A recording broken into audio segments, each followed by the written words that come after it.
வீடியோக்குள்ள போறதுக்கு முன்னாடி சேனலை சப்ஸ்கிரைப் பண்ணுங்க. மறக்காம பக்கத்துல இருக்கிற பெல் பட்டனை பிரஸ் பண்ணுங்க. வாங்க வீடியோக்குள்ள போகலாம்.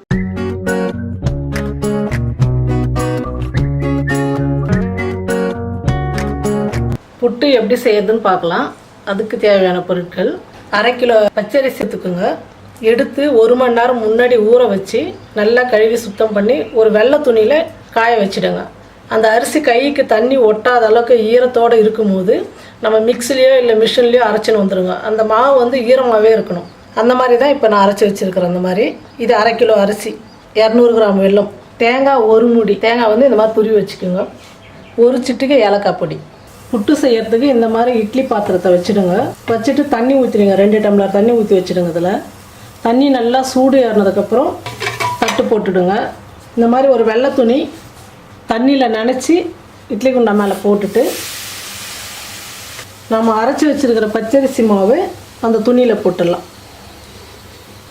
தண்ணிலாம் விடாமல் நம்ம அரைச்ச அந்த ஈரத்தோடவே நம்ம வந்து மாவு வேக வைக்கணும்.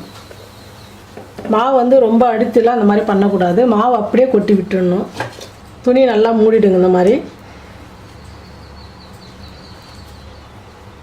ஒரு 5 நிமிஷம் இட்லி மூடிட்டு ஸ்டவ் ஃபுல்லாக வச்சுட்டு மாவு நல்லா வேகணும். 5 நிமிஷம் ஆயிடுச்சு. இப்போ நம்ம மாவு எடுத்துக்கலாம். பாருங்க, மாவு வந்து நல்லா சூடு ஏறி பாதி வந்துடுச்சு. இப்போ நம்ம எடுத்து வேறு பாத்திரத்தில் போட்டு புட்டுக்கு ரெடி பண்ணிக்கலாம். சூடாக இருக்கும். துணி பார்த்து எடுத்துக்குங்க. ஒரு பாத்திரத்தில் போட்டுக்கலாம். கரண்டியில் நல்லா இந்த மாதிரி உருண்டை இல்லாமல் இந்த மாதிரி உடச்சிக்குங்க. கொஞ்சம் சூடு ஆறுனதுக்கப்புறம் நம்ம உப்பு தண்ணி போட்டு புட்டு மாவு ரெடி பண்ணிக்கலாம். இந்த மாவில் நம்ம தேங்காய் போட்டு மிக்ஸ் பண்ணிக்கலாம்.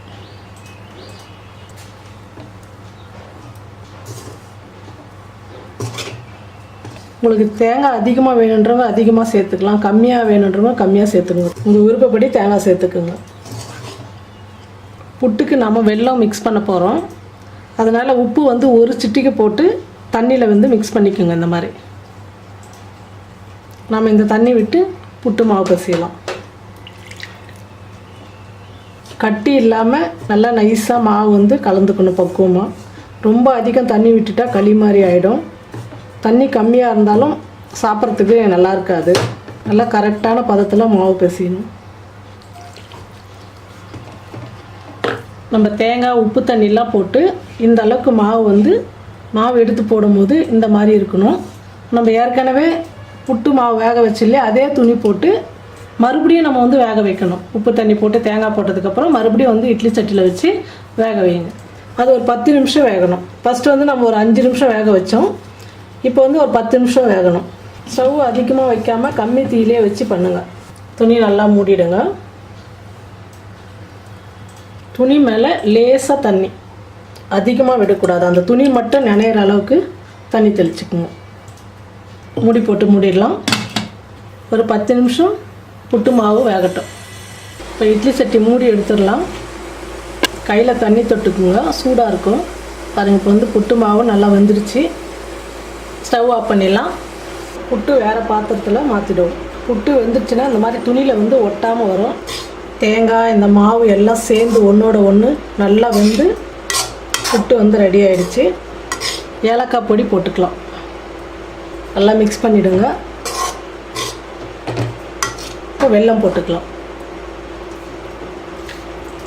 வெல்லம் போட்டதுக்கப்புறம் நல்லா மிக்ஸ் பண்ணிக்கோங்க.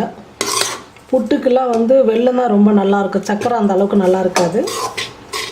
நான் அரை கிலோ அரிசி மாவுக்கு தேவையான அளவுக்கு வெல்லம் தேங்காய் எல்லாமே கரெக்டாக எடுத்து வச்சுருக்கிறேன்.